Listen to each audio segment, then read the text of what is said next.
चलो भाई, तो काफ़ी दिन बाद मिल रहे हैं। काफ़ी दिन मतलब 40 दिन के आसपास हो गए, बीच में कोई अपडेट्स वगैरह नहीं आए।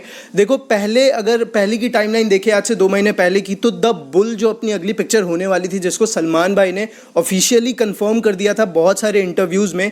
जो इंटरव्यूज़ वो टाइगर 3 के वक्त पे दे रहे थे, उसके रिलीज़ के वक्त पे दे रहे थे, उन्होंने बताया था कि द बुल एक पिक्चर होने वाली है, जो कि मैं अब करने वाला हूँ, जो कि करण जौहर प्रोड्यूस कर रहे थे, विष्णुवर्धन डायरेक्ट कर रहे थे और ऑपरेशन कैक्टस पे बेस्ड थी। अब उसका क्या है, उसको ऐसा न्यूज़ आया था कि फरवरी से जो है उसकी शूटिंग शुरू हो जाएगी। डेट्स वगैरह सब कुछ सलमान भाई ने दे दिए थे, ऑलमोस्ट फरवरी से लेके अगस्त तक के करण जौहर को। बट हुआ क्या है इस बीच में कि इंडिया और मालदीव्स के बीच में कॉन्फ्लिक्ट हो गया और पूरी की पूरी स्टोरी जो थी ऑपरेशन कैक्टस की, द बुल की, वो मालदीव्स पे ही बेस्ड थी, वहीं पे शूटिंग होनी थी, बहुत सारे पोर्शंस वहाँ पे शूट होने थे। अब देखो क्या है कि एक तो टाइगर 3 में पाकिस्तान के प्राइम मिनिस्टर को बचा रहे थे, अभी ऑपरेशन कैक्टस जो बुल होने वाली थी उसमें मालदीव्स के प्रेसिडेंट को बचाना था, और ऐसे बीच में कॉन्फ्लिक्ट हो गया, उसके वजह से पिक्चर जो है वो डिले हो गई। कहीं ना कहीं मुझे पता नहीं क्यों ऐसा लग रहा है कि बहुत मुश्किल है इस पिक्चर को वापस से बनाना, शूट करना, but still hopes are high. ऐसी न्यूज़ आई थी बीच में पिंक विला से कि पिक्चर को जो है वो पुश कर दिया गया है, पोस्टपोन कर दिया गया है। पिक्चर की शूटिंग जो है वो मई से शुरू होगी, जहाँ पे वो फरवरी से शुरू होनी थी, अब मई से शुरू होगी। अब इसके पीछे का रीज़न दिया गया था कि प्री प्रोडक्शन में टाइम लग रहा है। चलो वो तो एक चीज़ है, वो एक कह सकते हो कि एक एक्सक्यूज़ है। हालांकि प्री प्रोडक्शन में टाइम लगना एक अच्छी ही चीज़ है कि पिक्चर को पहले सही तरीके से आप डिसाइड कर लो कि कैसे क्या करना है, उसके बाद उसको सही तरीके से काम होना चाहिए ना शुरू करने से पहले। हमने बहुत सफ़र किया है इससे पहले कुछ फिल्मों में जिसके प्री प्रोडक्शन पे बिल्कुल मेहनत नहीं की गई थी, अचानक से पिक्चर को शुरू कर दिया गया। डायलॉग्स वगैरह भी सेट पे ही लिखे जाते थे, वहीं पे शूट किए जाते थे, तो ऐसी चीज़ें नहीं चाहिए थी हमें बढ़िया सेट्स वगैरह बनने चाहिए और बढ़िया तरीके से फिल्म को एक प्रॉपर तरीके से शुरू करनी चाहिए। बट अब थोड़ा सा मुश्किल लग रहा है, बट स्टिल देखते हैं क्या होता है। अब सलमान भाई के पास फ़िलहाल तो कोई पिक्चर नहीं है करने के लिए, तो एक बहुत ही तगड़ी न्यूज़ ये आई है। देखो, ये न्यूज़ काफ़ी टाइम से चल रही है दबंग की। हमने काफ़ी बार अरबाज खान को देखा है बिग बॉस में भी दबंग 4 के बारे में बात करते हुए, और दबंग को सलमान भाई भी बनाना चाहते हैं। उन्होंने भी काफ़ी बार इंटरव्यूज़ में हाल फिलहाल में ही टाइगर 3 के वक्त बोला है कि इसके बाद दबंग आएगी, किक आएगी एंड ऑल। तो हम जानते हैं कि सलमान भाई को कितना पसंद है चुलबुल पांडे का कैरेक्टर, और हम सभी को पसंद है। बट जो कुछ भी हुआ उसकी वजह से दबंग 3 कुछ उतना नहीं चल पाई, और जिसकी वजह से लोग नहीं चाहते थे कि दबंग 4 बने कोई भी ऐसे हल्की स्क्रिप्ट के साथ या हल्के डायरेक्टर के साथ।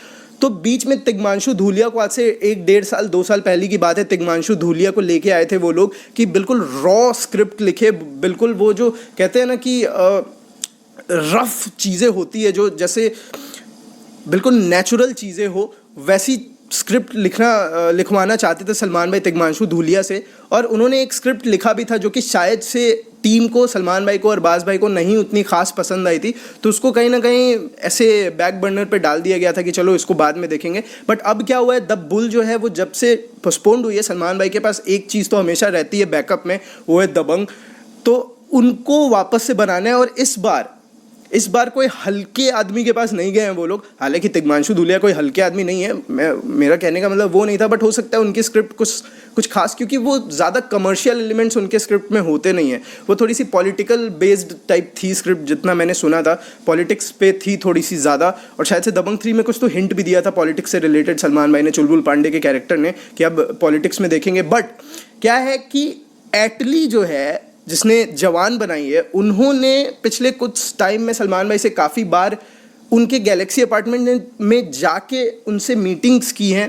काफ़ी सारी स्क्रिप्ट्स भी, 1-2 स्क्रिप्ट्स तो उन्होंने सुनाई थी सलमान भाई को एटली ने, बट सलमान भाई को कुछ खास पसंद नहीं आई थी। बट अब क्या हुआ है कि सलमान भाई खुद, जैसा कि बॉलीवुड हंगामा का रिपोर्ट आया है कि सलमान भाई और अरबाज भाई खुद, उन दोनों ने डिसाइड किया कि एटली के पास जाते हैं और एटली को ऑन बोर्ड लाने की कोशिश करते हैं, और उनको इसका जिम्मा देते हैं फिल्म की स्क्रिप्ट लिखने का, उनको इसका जिम्मा देते हैं कि फिल्म को डायरेक्ट करे, क्योंकि एटली बहुत ही तगड़ी मास फिल्में बनाते आए हैं। अभी वरुण धवन की जो एक पिक्चर आई है बेबी जॉन, या फिर जो भी नाम है उस फिल्म का, बहुत तगड़ा लग रहा है। हालांकि उन्होंने डायरेक्ट नहीं किया है, बट वो उस प्रोजेक्ट के साथ बहुत ही नेक्स्ट लेवल पे जुड़े हुए हैं। तो ये एक अच्छी चीज़ है, जवान की सक्सेस हमने देखी, बहुत अच्छी तगड़ी कमर्शियल पिक्चरें बनाते हैं। तो दबंग को बनाना एक बहुत ही अच्छा डिसीजन होगा अगर एटली उसको बनाते हैं, अगर एटली उसकी स्क्रिप्ट लिखते हैं।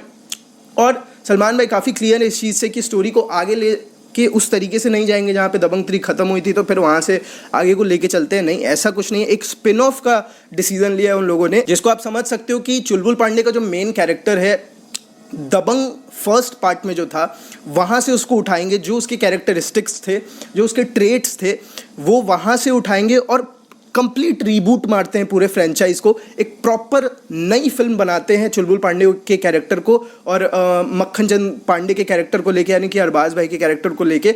अब एटली कुमार की तरफ से जो भी डिसीजन आता है, एटली कुमार नाम है क्या, कुमार खुद से काय को जोड़ रहा हूँ भाई, एटली की तरफ से जो भी डिसीजन आता है उसको हम लोग इंतजार करते हैं उसका। फिलहाल तो कुछ है नहीं अपने पास बात करने के लिए, बट आई होप कि एटली जो है, शायद से एटली उस फिल्म को डायरेक्ट ना करे, बट अगर वो स्क्रिप्ट भी लिख देते हैं और एक डिसेंट डायरेक्टर को वो लोग ले आते हैं डायरेक्ट करने के लिए, मैं तो कहूँगा डिसेंट को नहीं भाई, किसी तगड़े डायरेक्टर को ही लेके आओ, मे बी साउथ इंडस्ट्री से, क्योंकि वो लोग बहुत ही ज़्यादा ये चाहते हैं कि साउथ इंडस्ट्री से ही कोई डायरेक्टर आए जो दबंग को, या फिर सलमान भाई कोई भी पिक्चर करे वो साउथ वाले डायरेक्टर ही डायरेक्ट करे उसको। सलमान भाई भी यही चाहते हैं, काफ़ी साउथ डायरेक्टर से मीटिंग्स भी हुई है। लेट्स सी, ये जो जिम्मा है, ये जो डिसीज़न है वो सलमान भाई ने लिया है, अरबाज भाई ने लिया है कि एटली को दिया जाए इस चीज़ का प्रॉपर अथॉरिटी स्क्रिप्ट का, कि आप ही लिखो स्क्रिप्ट और तगड़ी तरीके से लिखो। लेट्स होप क्या होता है आने वाले टाइम में हमें पता चलेगा इस चीज़ के ऊपर।